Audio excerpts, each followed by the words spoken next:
The average 30-year fixed mortgage rate just hit its highest point in nearly a year. Higher borrowing costs are already having an impact, with mortgage applications falling 7% in just 1 week. Mortgage rates are beginning to break the housing market. I'm seeing demand fall for a third straight week in Nashville, but it's not just me. Listen to Mike Simonsen, the chief economist of Compass, talk about what's about to happen. I tracked 3 high-frequency housing indicators. I shared this data and showed how in April they all jumped at the same time, and our spring housing market was actually spared the worst of the scenario. More people were buying homes. This week, the signal from these 3 indicators flipped negative. When the lines in this chart are in the gray shaded area, that's when homebuyer demand is measuring less than a year ago. These demand figures are dropping while mortgage rates are still where they were a year ago. You see, last year at this time, mortgage rates began to fall pretty rapidly all the way through the end of the year. And this year, it appears they're rising. They just stay flat. They'll be much higher than they were last year, creating a much less affordable fall just on mortgage rates alone. This will have the effect of squeezing buyer demand even further than what we're seeing right now. But it's not just mortgage rates that are squeezing people right now. And note that on top of high prices and high mortgage rates, non-mortgage costs are also increasing. Those are mostly taxes and insurance. And unlike principal and interest, these expenses can be volatile and can cause a payment shock for households who already own. Now, this is exactly what happened to Davidson County homeowners when the city government voted to increase taxes 26% last year. What's interesting about this, though, is that the shock really didn't take place or show up in the data until the spring of this year, now down 14% from the home purchase demand we saw 1 year previously. This is much larger than any other county surrounding Greater Nashville. By the way, Texas is showing dark blue. This indicates that over 40% of your payment in Texas for your mortgage goes towards taxes and insurance. I believe one of the biggest drivers as to why Texas has had massive drops in home prices versus Tennessee that's been very stable. Taxes and insurance is starting to drive the direction of housing markets.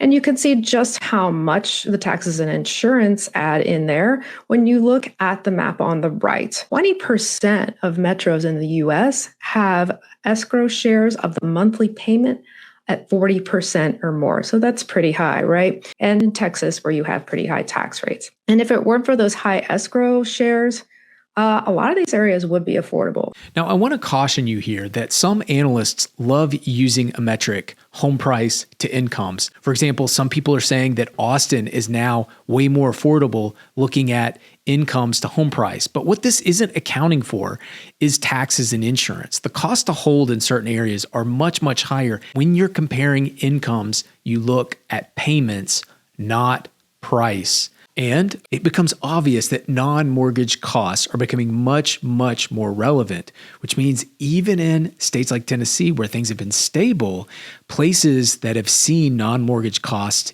increased faster than average are starting to see home price corrections. After hours of debate, the Metro Council approved Nashville's budget for next year. Along with that, the council also approved a property tax increase of about 26%. Zillow is reporting home prices are flat around Greater Nashville.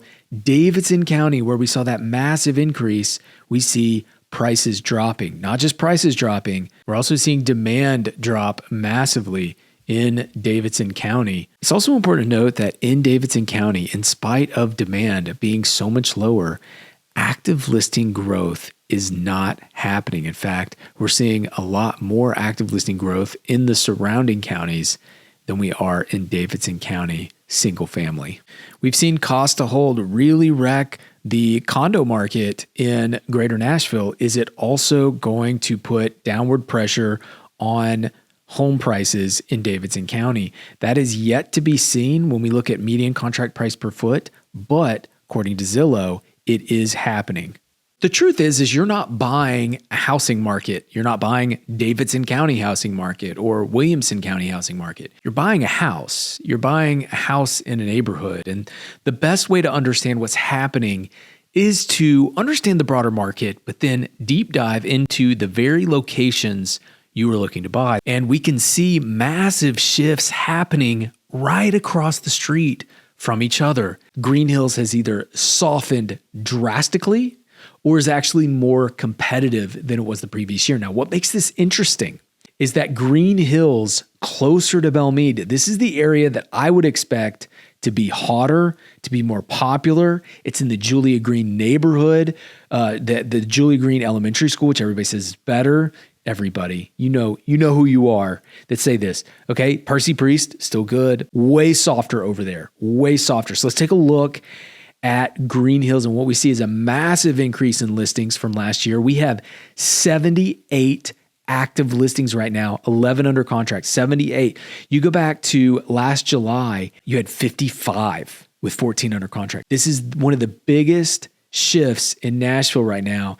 Let's just take a look at price per foot. Let's dial in on a size here so you can see it.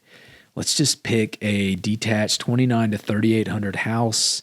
And what you see here, look at the active listings. They're actually running a little bit lower than where a lot of the sales comps are. That already tells you it's softer. I used to live in Sylvan Park. I used to drive through Green Hills the back way to get to the mall. I would take my daughter to the mall when it was during COVID and nobody was there. It was really fun. The mall and the zoo all the time. Let's go up one notch and see what's happening there. Price here looks like it's going up. So larger houses seem to be doing much better. Let's go even harder. Let's go the higher rung. The higher rung is doing a little worse. So, and look at this. Look at this repeat sale right here. 4106 Elder Place. 4106 Elder Place, $3.9 million, was purchased in June of 24 for $4.25 million and just sold in July for $3.9 million, $300,000 loss there. When you're making an offer, sure, you can look at the house across the street and say, oh, well, then this must be worth X. Or you can use trends. In the soft market that we're in, patience is going to be rewarded in this market here in Nashville.